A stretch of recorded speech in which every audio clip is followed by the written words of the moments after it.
ঈশা ছাত্র আন্দোলন কি? যারা সাহাবাদের পদঙ্ক অনুসরণ করে চলে। সাহাবারা কারা? যারা নবী পাক সাল্লাল্লাহু আলাইহি ওয়াসাল্লামের সান্নিধ্য অর্জন করেছিলেন, সোহবাত ইয়াফতা। এই সোহবাতের কারণে তারা সবচেয়ে দামি হয়ে গেছে, সর্বোচ্চ শিখরে তারা পৌঁছে গেছে। আব্দুল্লাহ ইবনে মুবারক রাহমাতুল্লাহ আলাইহির কাছে প্রশ্ন করা হয়েছিল যে ওমর বিন আব্দুল আজিজ রাহমাতুল্লাহ আলাইহি উত্তম নাকি মুআবিয়া রাদিয়াল্লাহু তাআলা আনহু? তখন তিনি জবাব দিয়েছিলেন যে হযরত মুআবিয়া রাদিয়াল্লাহু তাআলা যুদ্ধের ময়দানে যুদ্ধ করতে গিয়ে ঘোড়ার নাকের মধ্যে যে ধুলা ঢুকছে, হযরত ওমর বিন আব্দুল আজিজ রাহমাতুল্লাহ আলাইহি সেই ধুলার মর্যাদাও নেই। চিন্তা করতে পারছেন কোথায় কি? হযরত মুআবিয়া রাদিয়াল্লাহু তাআলা আনহু যে চক্ষু দিয়ে আমার নবীকে দেখছে, ওমর বিন আব্দুল আজিজ রাহমাতুল্লাহ সেই চক্ষু পাবে কোথায়? কাজী সাহাবীদের অনুসরণ, ঈশা ছাত্র আন্দোলন, সাহাবারা কারা? যারা ইমানের প্রতীক। কিসের প্রতীক ভাই? কথা বলেন। আল্লাহ কি বলছেন? আমিনু কামা আমানান নাস, ঈমান আনো যেইভাবে লোকেরা ঈমান এনেছে। এখানে নাসের আগে আলিফ লাম, আহাদে খারেজি। মাহুদে খারেজ কারা? সাহাবারা। মানি মিসাল, বায়ার আসছে বাংলাদেশে, অর্ডার দিবে কোম্পানির কাছে, বাস ভাই এই স্যাম্পল, তুমি একটা দস্তখত করো, আমি একটা দস্তখত করি, এই স্যাম্পল। যখন মাল ডেলিভারি হবে ওই স্যাম্পলের সাথে মিলাবে। যদি স্যাম্পলের সাথে মাল মিলে মাল গ্রহণযোগ্য, স্যাম্পলের সাথে মিলবে না সমস্ত মাল ক্যান্সেল, প্রত্যাখ্যান করা হবে, একটা গ্রহণ করা হবে না। কিয়ামতের ময়দানে ঈমানের টালি হবে সাহাবাদের সাথে। এই স্যাম্পল সাহাবারা, এই সাহাবাদের ঈমানের সাথে যাদের ঈমান মিলবে সেই ঈমান গ্রহণ করা হবে, আর যাদের ঈমান মিলবে না প্রত্যাখ্যান করা হবে। ঈশা ছাত্র আন্দোলন সাহাবাদের অনুসরণ, তারা পাকা মজবুত ঈমানওয়ালা ছিলেন। ঈশা ছাত্র আন্দোলনের প্রত্যেকটা কর্মীকেও মজবুত ঈমানওয়ালা হতে হবে। কি ভালো হতে হবে? ঈমান কি জিনিস? এখানে ঈমানের সংজ্ঞা, ব্যাখ্যা, বিশ্লেষণ তো আপনারা অনেকেই জানেন। আসহাবুল উখদুদের ওই বাচ্চার মতো ঈমানওয়ালা হতে হবে।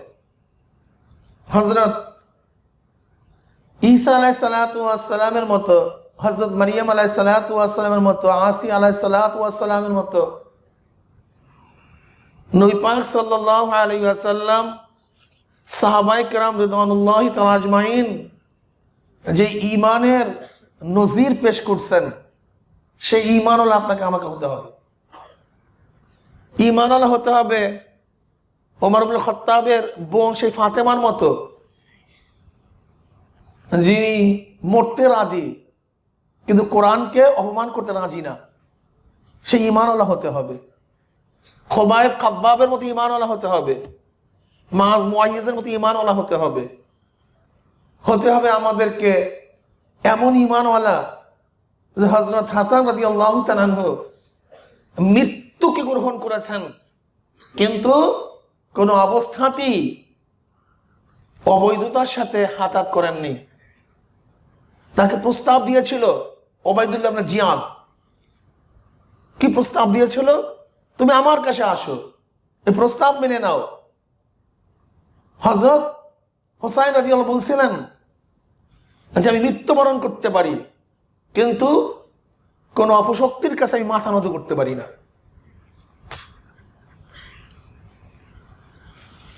আমাদেরকে সেই ঈমানওয়ালা হতে হবে। ঈমানওয়ালা হতে হবে এই যুগের সৈয়দ ফজলুল করিম রহমতুল্লাহ আলাইহির মতো। বর্তমান যুগের সৈয়দ ফজলুল করিম রহমতুল্লাহ আলাইহির মতো ঈমানওয়ালা হতে হবে। আমার আজও সেই দৃশ্য মনে পড়ে, আজও আম্মা আব্বা বসা, আমরাও বসা, 2001-এ আম্মা প্রশ্ন করলেন, আপনার সাথে তো কেউ নাই, কেউ তো আপনার সাথে নেই, সবাই তো আপনার বাহিরে। তখন আজও মনে পড়ে আব্বা রহমতুল্লাহ আলাই, আব্বাজান রহমতুল্লাহ আলাই 2 চোখের পানি ছেড়ে দিয়েছিলেন। আমার মনে হয় আজও আমি সেই দৃশ্য দেখতেছি। তিনি বলছিলেন, কেউ না থাকুক, আল্লাহ আমার সাথে আছে। কঠিন মুহূর্ত ভাই, কেউ ছিল না। 2001-এর নির্বাচনে আমার বিরুদ্ধে 700 আলেম লিফলেট ছেড়েছিল যে আমাকে ভোট দেওয়া যায় না। 2001-এ 700 আলেম, 1-2 জন না। ওই মুহূর্তে ঈমান ঠিক রাখা এটা কঠিন ব্যাপার। বর্তমান যুগেও আপনারা দেখেছেন ঈশা আন্দোলনের উপরে, ঈশা ছাত্র আন্দোলনের উপরে যে সমস্ত অপবাদকারীর অপবাদ দেয়, কিন্তু আলহামদুলিল্লাহ দেখেছি যে ঈশা ছাত্র আন্দোলন, ঈশা আন্দোলন, তারা ওই সমস্ত অপবাদকারীদের অপবাদে কান দেয় না, বিচলিত হয় না, দুর্বল হয় না। আমাদের উপরে বিশাল এক টর্নেডো সৃষ্টি হয়েছিল। ভাবছিলাম যে সংগঠনের অবস্থা কি হয় জানি না, দুর্বল চিত্তার মানুষগুলির অবস্থা কি হয় জানি না, কিন্তু আল্লাহ পাকের শুকর, বাংলাদেশের মধ্যে সব জায়গাতেই যারা আসলে দুর্বল চিত্তের লোক তাদের পদস্খলন হয়েছিল, কিন্তু যারা ঈশা আন্দোলনের সাথে, ঈশা ছাত্র আন্দোলনের সাথে সম্পৃক্ত ছিল, এদের কাউর পাও নড়তে আমি দেখি নেই। মনে আছে তো গত 2-1 বছর আগে ম্যাচ সর্বনিক উৎখাত করবে, তো ঈশা ছাত্র আন্দোলন, এই ঈশা ছাত্র আন্দোলন এই সাহাবাদের অনুসরণ। তো আমাদের জাহাঙ্গীর সাহেব যে কথা বলছেন, আসলে ত্যাগী হতে হবে। ত্যাগী, এই একটা গুণ অর্জন করেন, সবচেয়ে দামি জিনিস, দামি গুণ, সর্বশ্রেষ্ঠ গুণ। সেটা কি গুণ ভাই? ত্যাগ। এই ত্যাগের গুণের চেয়ে বড় দামি কোনো গুণই হতে পারে না। এই ত্যাগ শব্দটা, এই গুণটা যেখানে প্রয়োগ করবেন সেখানে আপনি সাকসেস হবেন।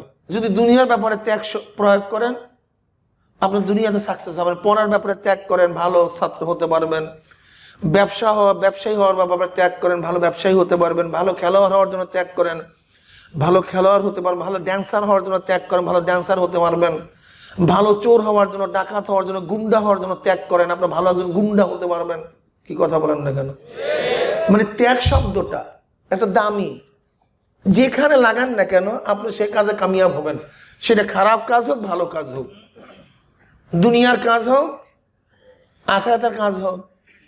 যদি আপনি নামাজ পড়ার জন্য ত্যাগ করেন, ভালো একজন মুসল্লি হতে পারবেন। রোজা রাখার জন্য ত্যাগ করেন, ভালো একজন রোজাদার হতে পারবেন। আপনি আল্লাহকে পাওয়ার জন্য ত্যাগ করে আপনি ভালো একজন আল্লাহওয়ালা হতে পারবেন। আপনি ইসলামকে কায়েম করার জন্য ত্যাগ করেন, আপনার মাধ্যমে এদেশে ইসলামী হুকুমত কায়েম হওয়া সম্ভব। কিন্তু ত্যাগ শব্দ, কিসের ত্যাগ? 2টা জিনিসের ত্যাগ সবচেয়ে বেশি প্রয়োজন। কয়টা জিনিসের ভাই? জানমাল। কি? জানমাল। এই 2টা জিনিসের ত্যাগ সবচেয়ে বেশি দরকার। কিন্তু আমি প্রশ্ন করতে চাই, জানমালের ত্যাগ কে কি পরিমাণে করছি? ওই উসিরুনা আলা আনফুসিহিম ওয়ালাউ কানা বিহিম খাসাসা। আপনি কি সাহাবায়ে কেরাম রিদওয়ানুল্লাহি তাআলা আলাইহিম আজমাইন সেই ত্যাগ দেখেন নাই? 2 জন স্ত্রী, তার মধ্যে সুন্দর স্ত্রীকে তার ভাইয়ের জন্য ত্যাগ করছে। তার বাগান, অর্ধের বাগান তার ভাইয়ের জন্য ছেড়ে দিয়েছে। খাদ্য অর্ধেক তার ভাইকে ছেড়ে দিয়েছে। আপনি কি ত্যাগ দেখেন নাই? হযরত আলী রাদিয়াল্লাহু তাআলা আনহু ইফতারের জন্য বসছেন, পরিবারের সবাই বসছেন, ইফতারি করবেন। এক সায়েল সুয়ালকারী কিছু দাও আমাকে। আলী রাদিয়াল্লাহু বললেন, যাও আমার রুটি তাকি দিয়ে দাও, আমি পানি দিয়ে ইফতার করব। এর মধ্যে ফাতেমা রাদিয়াল্লাহু তাআলা আনহা তিনি বললেন, আপনার সায়েলকে আপনার রুটি দিবেন, আমি তো নবীর ঔরাসে জন্মগ্রহণ করেছি, দানের দিক থেকে আপনার পিছনে আমি থাকতে চাই না, আমি আমার রুটিকে দিয়ে দেব। হযরত হাসান রাদিয়াল্লাহু ডাকলেন, যাও আমার রুটি নিয়ে যাও। তার সাথে সংযুক্ত হয়েছে তার মার রুটি। এবার হাসান রাদিয়াল্লাহু বললেন, আব্বাজান আপনি যদি ইজাজত দেন তাহলে আমিও আমার রুটিকে সাহেলকে দিতে চাই। তাহলে মাশাআল্লাহ, ইজাজতের কি আছে, দিয়ে দাও, আমি পানি দিয়ে ইফতার করব। তার রুটিও দিয়ে দিলেন। হযরত হুসাইন রাদিয়াল্লাহু বললেন, আমার রুটিও দিয়ে দেব, দিয়ে দিলেন তার রুটি। তাদের খাজা ফজ্জার রাদিয়াল্লাহু বললেন, আমি কেন আপনাদের সাথে থেকে দান শিখবো না, আপনাদের সোহবাদে থেকে আমি কেন চরিত্র অর্জন করব না, নিয়ে যান আমার রুটি। তার বড় ফারজান্দ হযরত হাসান রাদিয়াল্লাহু তাআলা সবাই রুটি নিয়ে দিয়ে দিলেন সাইলকে। আজকে আপনার এবং আমার অবস্থা কি? আমার ছাত্র ভাই, আমার সহকারী ভাই না খেয়ে থাকবে আর আপনি পেট পুরি খাবেন, এটা ছাত্র আন্দোলন চরিত্র হতে পারে না। আপনি পরিধান করবেন, আপনার ছাত্র ভাই পরিধান করবে না, এটা ছাত্র আন্দোলন চরিত্র হতে পারে না। আপনি সুখে থাকবেন, আপনার সাথী ভাই কষ্টে জীবন যাপন করবে, এটা ছাত্র আন্দোলন চরিত্র হতে পারে না। ছাত্র আন্দোলনের চরিত্র কি হবে? সুখে দুঃখে আমরা সবাই অংশীদারি গ্রহণ করব, সুখে অংশী, দুঃখেও অংশী, ভালো মন্দ সব জায়গায় একত্রিত থাকবো। বুনিয়ানুম মারসুস, আমরা এক অভিন্ন। রাজুলুন ওয়াহিদ, ঈশা ছাত্র আন্দোলন প্রত্যেকটা ছেলের শরীর থাকতে হবে এক শরীরের ন্যায়। ঈশা ছাত্র আন্দোলন এমন এক প্ল্যাটফর্ম, এমন এক শরীর, যে এই শরীরের মধ্যে ভিন্নতা নাই। নবী পাক সাল্লাল্লাহু আলাইহি ওয়াসাল্লাম কি বলেন? আল মুমিনু কারাজুলিন ওয়াহিদ, ইন ইশতাকা আইনু ইশতাকা কুল্লু ওয়া ইন ইশতাকা রাসু ইশতাকা কুল্লু। গোটা মুমিন একটা শরীরের ন্যায়। যেমন আমার চোখে রোগ হলে গোটা শরীরটা অসুস্থ হয়ে যায়, আমার মাথায় দরদ হলে গোটা শরীরটাই দুর্বল হয়ে যায়। আল মুমিনু কারাজুলিন ওয়াহিদ, মুমিন তো একটা শরীরের মতো। যদি পশ্চিম পূর্ব উত্তর দক্ষিণ কোন এক জায়গায় যদি মুসলমান বিপদে পড়ে, তার বিপদে তার দুঃখে যদি তুমি দুঃখিত না হও, মনে করতে হবে তুমি পরিকৃত মুমিন হতে পারো নাই। ঈশা ছাত্র আন্দোলন, সাহাবাদের অনুসরণ, কারাজুলিন ওয়াহিদ, তার এক শরীরের মতো। আমরা ভাই ভাই, আমরা প্রত্যেকের সাথে এমন ভাবে রিলেটিভ সম্পর্ক স্থাপন করেছি যেখান থেকে বিচ্ছিন্ন করার কোনো সুযোগই নেই, কোনো সম্ভাবনাই নেই। যেমন আমার থেকে আমার চক্ষুকে আলাদা করা যায় না, আমার থেকে আমার হাত পাকে আলাদা করা যায় না, হার্ট এবং লাংসকে আলাদা করা যায় না। তো ঈশা ছাত্রদের প্রত্যেকটা ছেলে এরকম জমাট বাঁধা থাকবে, দুঃখে সুখে সব জায়গায় আমরা একসাথে থাকবো, বাঁচবো একসাথে, মরবো একই সাথে। প্রিয় ভাইয়েরা আমার, তুমি কি দেখো নাই, বন্যা যখন শুরু হয় পানি উঠে পিঁপড়াগুলি জমাট বেঁধে যায়, একেবারে জমাট বেঁধে যায়, ঘুরতে থাকে, এরকম ঘুরতে থাকে। একটা উপরে ওঠে, একটা নিচে যায়, একটা উপরে ওঠে, একটা নিচে যায়। যেই পিঁপড়া নিচে যায় সে মরার জন্য যায়, পানি নিচে যায় তো ভাই। আর যে উপরে উঠে বাঁচার জন্য। যেহেতু প্রত্যেকেই মরতে চায়, এর জন্য কেউ মরে না। যদি সবাই বাঁচতে চাইতো, একজনও বাঁচতে পারতো না। মনে রাখতে হবে, বিচ্ছিন্নভাবে মুসলমান বাঁচতে পারে না, এটা সম্ভব না।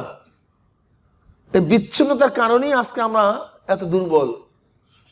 এর জন্য আমি ছাত্র আন্দোলনে প্রত্যেকটা ছেলেকে বলবো, আমরা ঐক্যবদ্ধ হই, জমাট বেঁধে যাই, কোনো অবস্থাতেই আমরা একে অপরের থেকে বিচ্ছিন্ন হব না। ঈশা ছাত্র আন্দোলন প্রত্যেকটা ছেলে যখনই পরিচয় পাবো আমার ছাত্র ভাই, সংগঠনের ভাই, মনে হবে যে তার চেয়ে বড় আপন আর কেউ নেই। এই ভাবনা সৃষ্টি হতে হবে। আমরা একটা পরিবার, ঈশা ছাত্র আন্দোলন একটা পরিবার, পরিবারের সদস্য। যেমন আমার পরিবারের সদস্য সবাই আমার আপন, ঈশা ছাত্র আন্দোলনের পরিবার যেখানে যে সদস্য আছে সবাই আমার আপন। এর জন্য আমি ঈশা ছাত্র প্রত্যেকটা ছেলেকে বলবো, ইমানকে মজবুত করো, ঐক্যবদ্ধ থাকো, ঐক্যবদ্ধ থাকো, বিচ্ছিন্ন হয়েও না।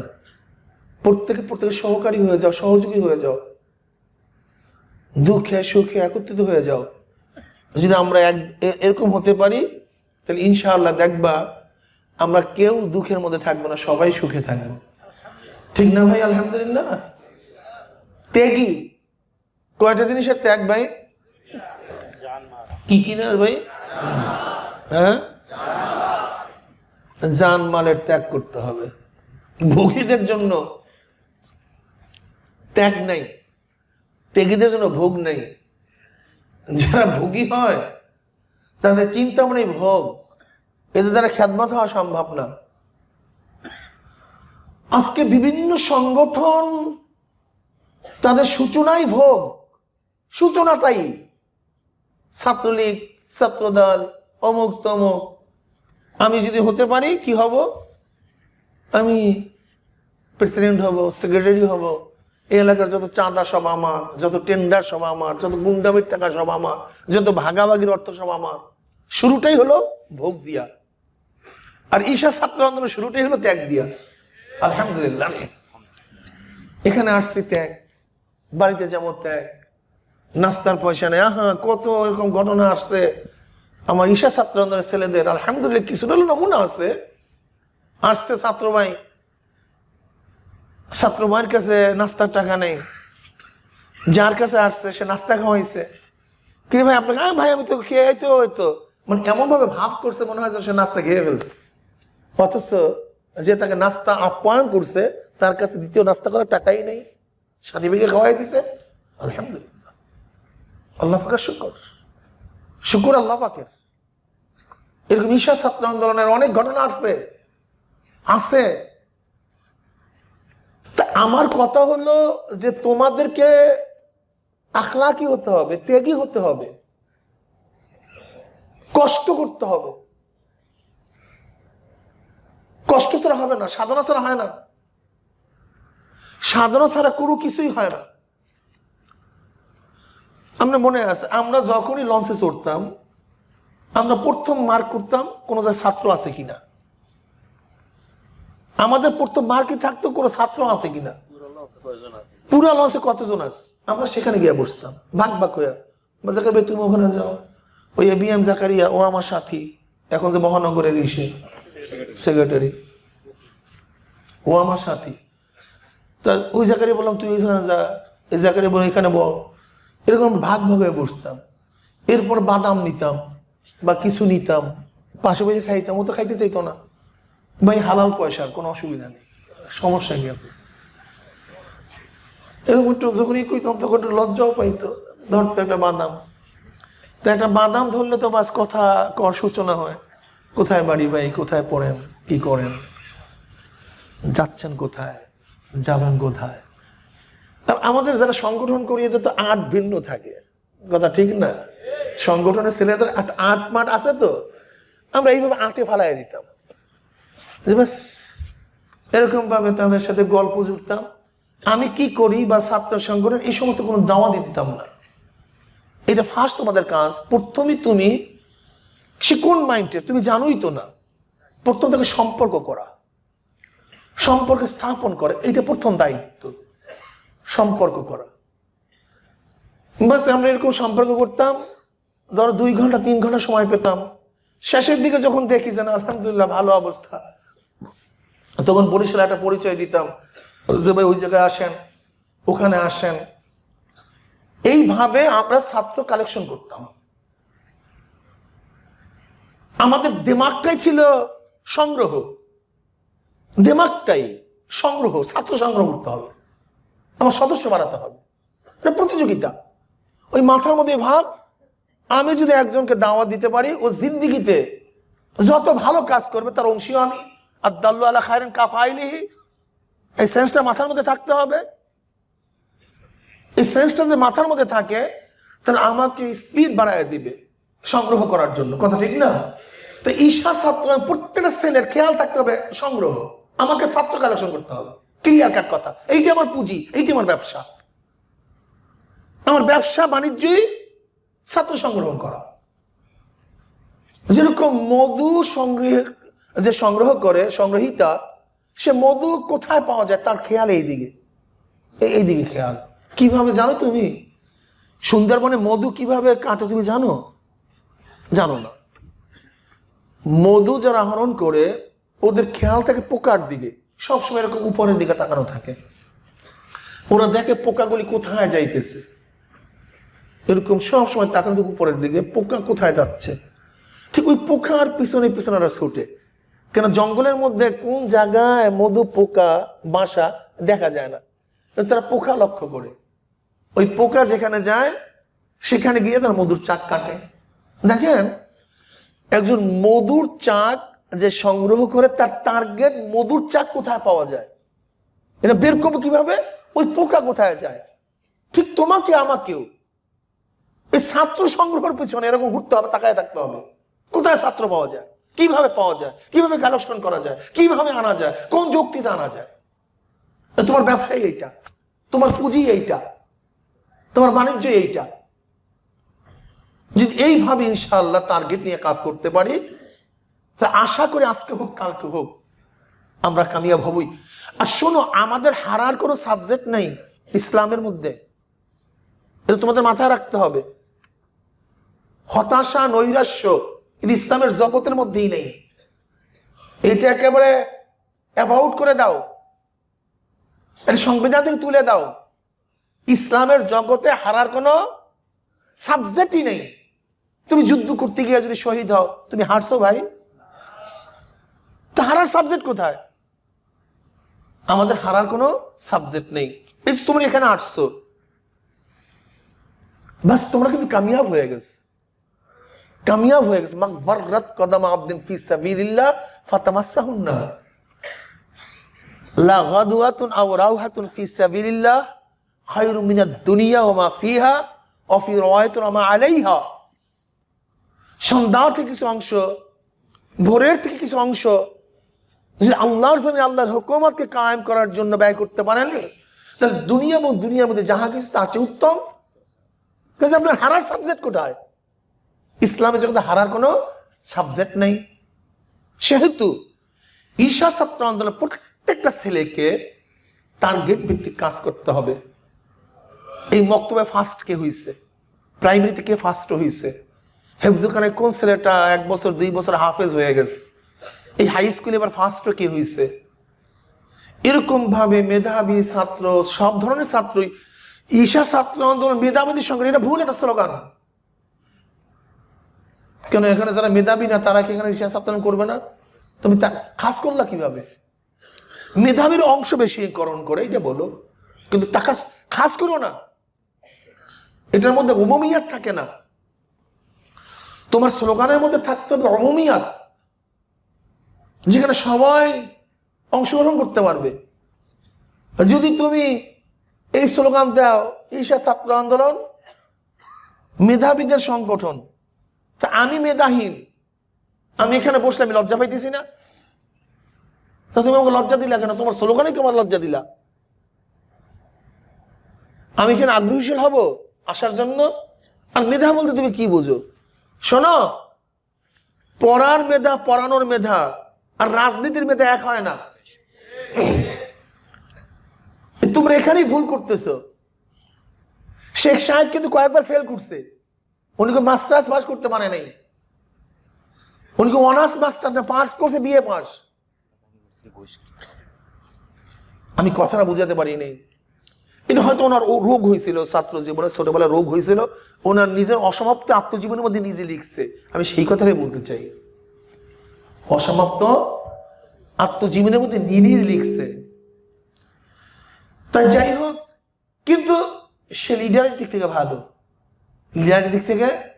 এই মমতা ব্যানার্জি এরকম না, সে তো ইতিহাসের ছাত্র, ইসলামী ইতিহাসের ছাত্র, ইসলামী ইতিহাসের ছাত্র মমতা ব্যানার্জি। এমন সে ক্লাসে ফার্স্ট এরকম না, কিন্তু নেতৃত্ব দিতে খুবই ভালো। এখন যে বর্তমানে মোদি, সে এমন না যে খুব বড় শিক্ষিত, ব্যাপারটা কিন্তু এরকম না, কিন্তু নেতৃত্বের দিক থেকে ভালো। আমি কথাটা বুঝাতে পারছি? এখানে রাজনীতি করতেছে, আল্লাহ পাক এক একজনকে এক এক মেধা দান করে, সবাই মেধা সমান না। কেউ রাজনীতি ফিল্ডে খুবই মেধা সম্পূর্ণ, কেউ পড়াবার দিক থেকে ভালো, কেউ তর্ক বিতর্কে ভালো, কেউ বক্তৃতায় ভালো, কেউ লিখনিতে ভালো, কেউ যুক্তিতে ভালো, আবার কেউ স্লোগানে ভালো। এই তোমরা স্লোগান দাও, তোমাদের স্লোগান আমার পছন্দ হয় না, তাই মরা মরা স্লোগান। কেমন ফু ফু করে, কেমন স্লোগান, স্পিড ভিন্ন থাকবে ছেলেদের স্লোগানের। যখন স্লোগান দিবা সর্বোচ্চ কণ্ঠ দিয়ে স্লোগান দিবা। আমি অনেক সময় দেখছি স্লোগান দেয় মেনতা মেনতা মেনতা মেনতা করে, অনেক জায়গায় দেখছি, ভালো লাগে না আমার, এটা হবে না। আর স্লোগানের প্রশিক্ষণ হওয়া উচিত, তোমাদের স্লোগানের প্রশিক্ষণ হয় না। এই যে নেশার এত ভালো স্লোগান দেয় কেন? চরমনাইতে আমরা রীতিমতো স্লোগানের প্রশিক্ষণ দেওয়াইতাম প্রতিদিন আসরের পর, প্রতিদিন আসরের পর স্লোগানের প্রশিক্ষণ দেওয়াইতাম, স্লোগান বক্তৃতা। এখন তো স্লোগানের প্রশিক্ষণ নাই, আমি দেখতেছি। এই মাইকিং এর প্রশিক্ষণ নাই, এই ঘোষকের প্রশিক্ষণ নাই। এই নেশানোরা যারা চরমনাই তৎকালীন ছাত্র ছিল, সব এগুলো ভালো ছিল কেন? তৎকালীন সময় প্রতিদিন এই মাইকিং কিভাবে করবে, এখানে উপস্থাপন কিভাবে করবে। অনেক সময় দেখা যায় বড় বড় কেন্দ্রীয় লিডাররা উপস্থাপন করে, আমার কাছে ভালো লাগে না, অ্যাপ্রোচ ঠিক না। এগুলো তোমাদের প্রশিক্ষণ দেওয়া চাই, কারণ ছাত্র আন্দোলনে ছাত্র আন্দোলনের কাপটা রাখবে, এরকম কাপটা রাখবে, বুঝতে হবে এটা সংগঠন করা ছেলে। ও কাপটা রাখার ডিজাইনটাই বুঝতে হবে, এটা হাতের মধ্যে নৈপুণ্যতা আছে, এটা কারিগরি হাত, এ হাত সাধারণ হাত না। সে কাপের পেয়ালাটা দেবে, চায়ের পেয়ালাটা দেবে, ওর মধ্যে অ্যাপ্রোচ এমন ভাবে করবে, নিশ্চিত মনে করবে এটা প্রশিক্ষণ প্রাপ্ত একটা হাত, এটা সাধারণ হাত না। ঈশা ছাত্র প্রত্যেকটা সেক্টর তোমাদেরকে ট্রেনিং দিতে হবে, প্রশিক্ষণ দিতে হবে, আদর্শ শিখতে হবে। যাই হোক, সময় অনেক লম্বা করে ফেলাইতে আছি। মারুফ সাহেবের 10 বেজে গেছে। হ্যাঁ না, নিজেদের ব্যক্তিগত আলোচনা করি, এর মধ্যে প্রশিক্ষণ হয়ে যেতে আছে, কি কথা ঠিক না? তোমরা ত্যাগী হও।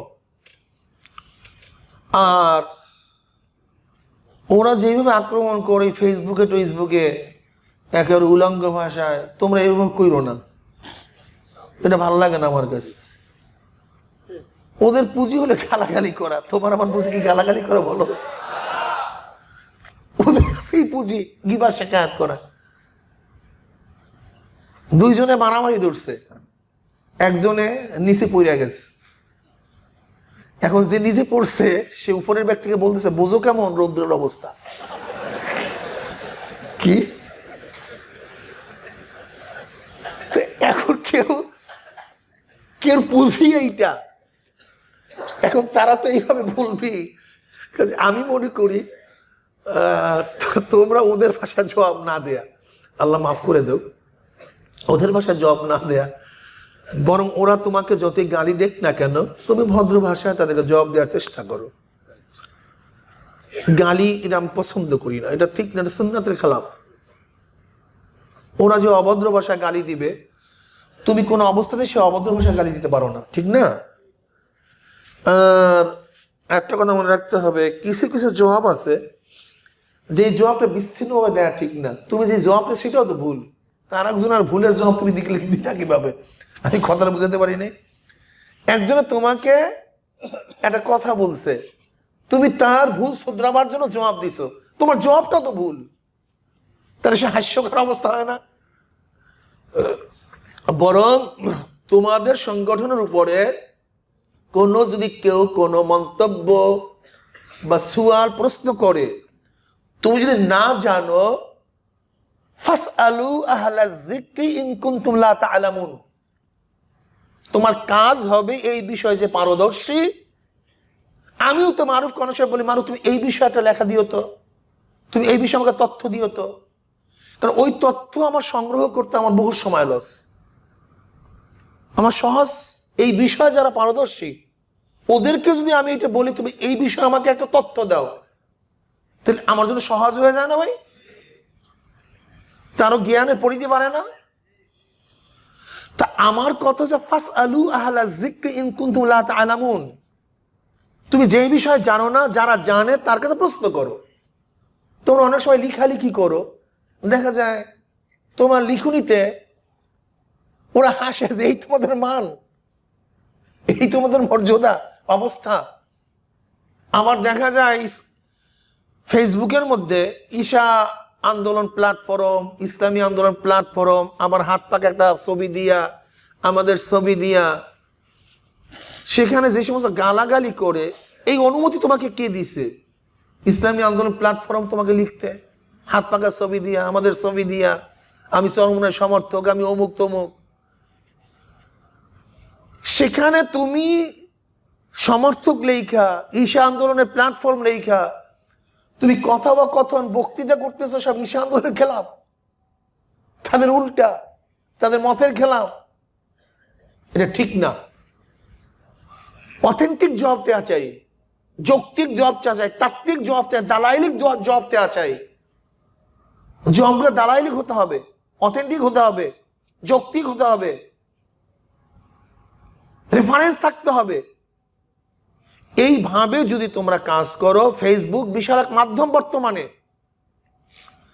আর গত রিপোর্টে দেখলাম 100 কোটি মানুষ তারা ফেক আইডি ব্যবহার করে। 100 কোটি মানুষ, 100 কোটি মানুষে ফেক আইডি ব্যবহার করে। এবং ফেসবুক হলো বর্তমান দুনিয়ার সবচেয়ে মিথ্যার একটা প্ল্যাটফর্ম। এর চেয়ে বড় মিথ্যা প্ল্যাটফর্ম দুনিয়াতে নেই। ওই যে 90 কোটি টাকার চরমনাইওয়ালারা ইলেকশনে 90 কোটি টাকা নিস উঠাইয়া দিচ্ছে মারাত্মক ভাবে। সেদিনকে আমি ওই জিনাইদা জবাব দিলাম যে চরমনের হুজুরা তো 90 কোটি দূরের কথা, তারপরে চরমনের আলহামদুলিল্লাহ এরকম অনেক গরিব মুরিদ আছে, রিক্সাওয়ালা ঠেলাওয়ালা। 90 কোটির দূরের কথা, পারলে তাদেরকে 90,000 কোটি টাকা ধরা, 90,000 কোটি টাকা দে, লাঠি মারবে 90 কোটি 1000 কোটি টাকার উপরে, গ্রহণ করবে না ইনশাআল্লাহ। চরমনের হুজুর হতে দূরের কথা বেটা, এরকম চরমনে হাজার গরিব আছে, রিক্সাওয়ালা ঠেলাওয়ালা, ইনশাআল্লাহ। এইটাই তো চরমনের গৌরব, এইটাই তো চরমনের গৌরব। আল্লাহ পাকের শুকর দিছে উঠাইয়া। আর এই মিথ্যাবাদীরা এটা সরাইয়া দিছে। এই গজবগুলি মাকজুব আলাই গোষ্ঠী, ওরা জানেও না যে ওরা বারবার এই মিথ্যা করা বলার কারণে, অপবাদ দেওয়ার কারণে আল্লাহ পাকের গজব পড়তে আছে। এরপরে এগুলোর হুঁশ নাই, হুঁশ নাই এগুলি। যাই হোক, ঈশা ছাত্র আন্দোলন সাহাবাদের অনুসরণ চালাইতে থাকো, চলবে ইনশাআল্লাহ। আর ইউনিভার্সিটির বক্তৃতা তো আমি অনেক আগেই করছিলাম, মনে আছে সেই সরোয়ার্দী উদ্যানের, দেখছো অবস্থা, এই হারে হারে একই কেসা। আর একটা বক্তৃতা করছিলাম এই পল্টনে, যে কিছু কিছু জায়গা নাস্তিকরা দখল করে নিয়েছে, আমাদের সেই দাগাগুলিকে উদ্ধার করতে হবে। মনে আছে সে বক্তৃতা? হ্যাঁ, 2005-এ না 11-তে আগে করছিল। ওই যে কিছু কিছু জায়গা নাস্তিকরা দখল করছে, সেই জায়গাগুলিকে উদ্ধার করতে হবে। এই জায়গা হওয়ায় শুরু হয়েছে, এই জায়গাগুলো উদ্ধার করতে হবে।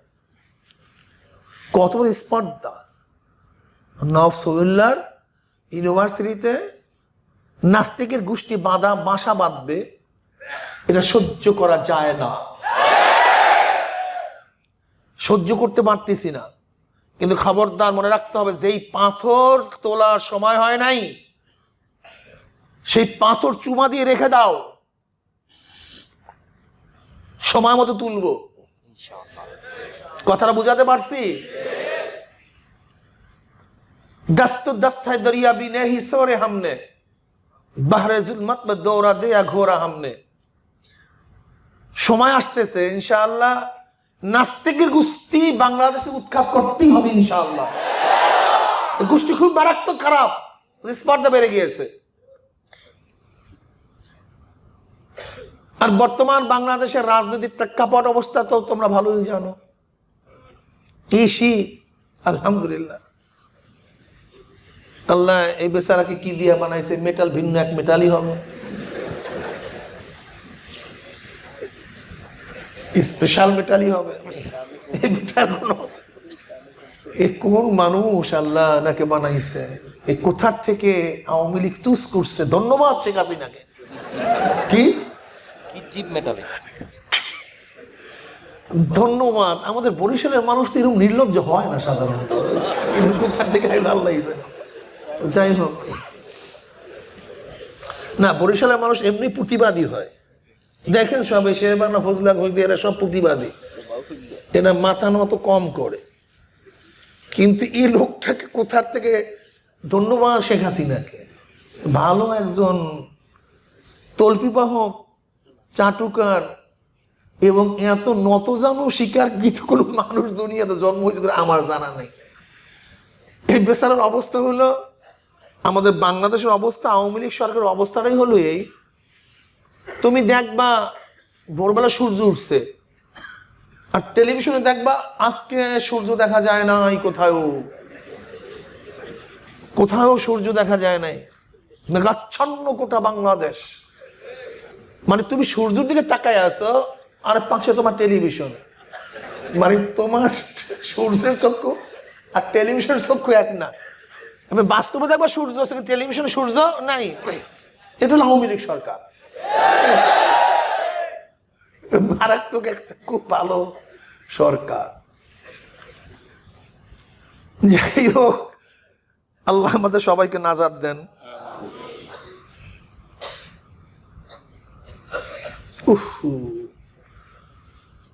আসলে আদর্শের দিক থেকে আমরা এত পরাজয়ের দিকে যাইতেছি, চলছি, এত নিচুর দিকে যাইতেছি, চিন্তাও করা যায় না। জানি না এর থেকে উত্তরণ কবে হব, মুক্তি কবে পাবো জানি না। তবে এতটুকু বিশ্বাস করি, লিকুল্লি কামালিন জাওয়াল, প্রত্যেকটা পূর্ণতার একদিন জাওয়াল আছে, শেষ আছে। কাজে সেই দিন অপেক্ষায় থাকতে হবে, কিছু করার নেই। আর বেশি ব্যস্ত হয়ে যায়ও না, তোমাদের নেতাদের উপর আস্থা রাখো। তোমাদেরকে মাঠে নামিয়ে তারা ঘুমায় না, তারা রাত্রে বৈশা বৈশা আঙ্গুল চষে না, চিন্তা করে ওটা। কাজী বেশি জোশ ভালো না, জোশের সাথে হুঁশ থাকা চাই। আশা করি ইনশাল্লাহ তোমাদের নেতারা প্রত্যেকটা পদক্ষেপ দেওয়ার আগে জোশও থাকে, তাদের হুঁশও থাকে ইনশাআল্লাহ। ইনশাআল্লাহ আল্লাহ পাকের শুকর, তারা আল্লাহর ভরসা করে কাজ করে।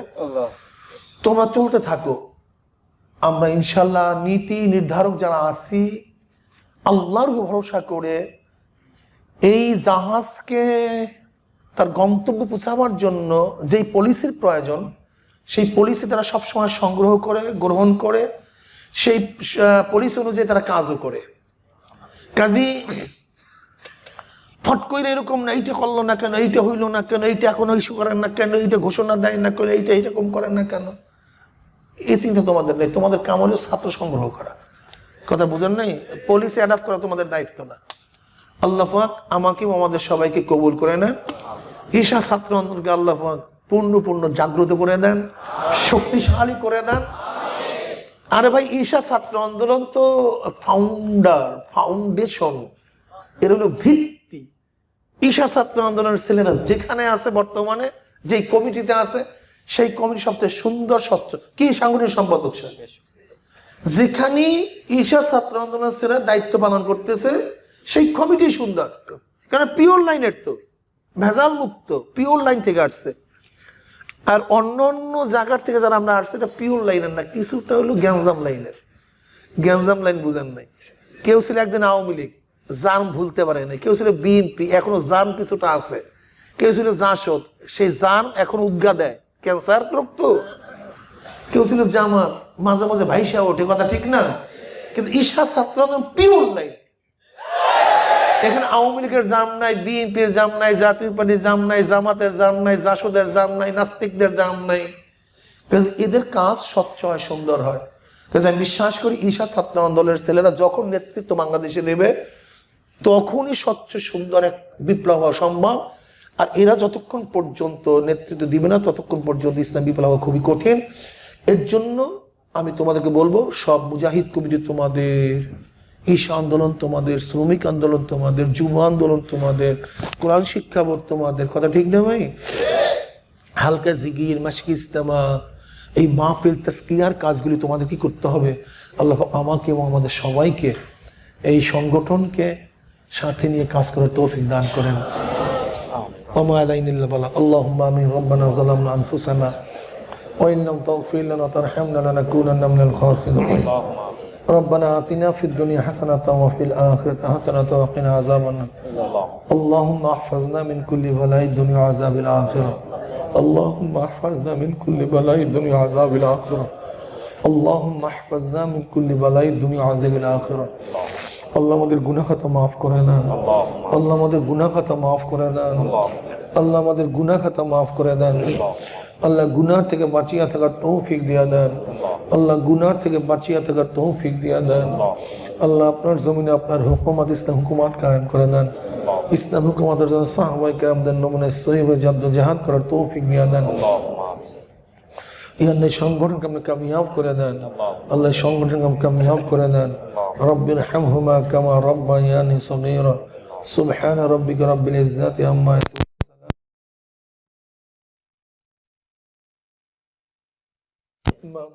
तमाम दुनियार माशाइखদের মাকামকে জান্নাত মধ্যে বুলন্দ করে দেন। আমাদের আহলে আওলাদকে খাস গোলাম বান্দি হিসেবে কবুল করে নেন। সুবহান রাব্বিকা রাব্বিল ইজ্জাতি আম্মা ইয়াসিফুন, সালামুন আলাল মুরসালিন, আলহামদুলিল্লাহি রাব্বিল আলামিন।